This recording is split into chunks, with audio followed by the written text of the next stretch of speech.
പുതുവൈപ്പിലെ സമരക്കാർക്ക് നേരെ പോലീസ് നടപ്പാക്കുന്നത് സർക്കാർ നയമല്ലെന്ന് എസ് ശർമ്മ എംഎൽഎ. സമരക്കാരെ മർദ്ദിച്ച പോലീസുകാർക്കെതിരെ നടപടിയെടുക്കണമെന്ന് പ്രതിപക്ഷ നേതാവ് രമേശ് ചെന്നിത്തലയും ആവശ്യപ്പെട്ടു.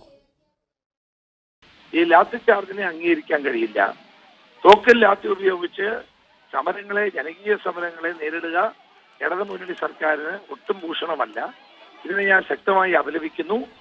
ഈ പ്രശ്നം ചർച്ചകളിലൂടെ പരിഹരിക്കുക എന്നുള്ളതല്ലാതെ അവിടെ ശക്തി ഉപയോഗിച്ച് പരിഹരിക്കാൻ കഴിയില്ല എന്ന് ഞാൻ ഗവൺമെന്റ് മുന്നറിയിപ്പ് നൽകുകയാണ്. ജനങ്ങൾക്കെതിരെ പോലീസിനെ പ്രയോഗിക്കില്ല. 4-ാം തീയതി ഇതിന്റെ പണി നിർത്തിവെക്കും. തെറ്റ് ചെയ്ത് പോലീസുകാർക്കെതിരെ ശക്തമായ നടപടിയെടുക്കും എന്ന 3 കാര്യങ്ങൾ ഒരു മന്ത്രി നൽകിയ ഉറപ്പ്, ഒരു MLA പറഞ്ഞ വാക്ക് കാറ്റിൽ പറന്നുപോയിരിക്കുന്നു. പോലീസ് നടപടി ഒരു പ്രദേശത്തിന്റെ വികസന പ്രശ്നങ്ങൾക്ക് പരിഹാരം പോലീസ് നടപടിയല്ല. അത് LDF ഗവൺമെന്റിന്റെ നയവുമല്ല.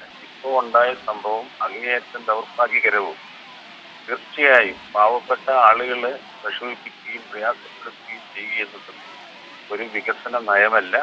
ജനങ്ങൾക്ക് വലിയ ആശങ്കയുണ്ട്, അത് ദൂരീകരിക്കണ്ടേ? അപ്പോൾ അതുകൊണ്ട് ചെയ്യേണ്ട എന്താണ്? അവരുടെ കോൺഫിഡൻസ് നേടിയെടുക്കണം. അത് ചെയ്യേണ്ടത് ആദ്യം ഇവിടെ പണി നിർത്തിവെക്കണം. ആദ്യം പണി നിർത്തിവെക്കുമ്പോൾ മാത്രം ജനങ്ങൾ വിശ്വസിക്കുള്ളൂ.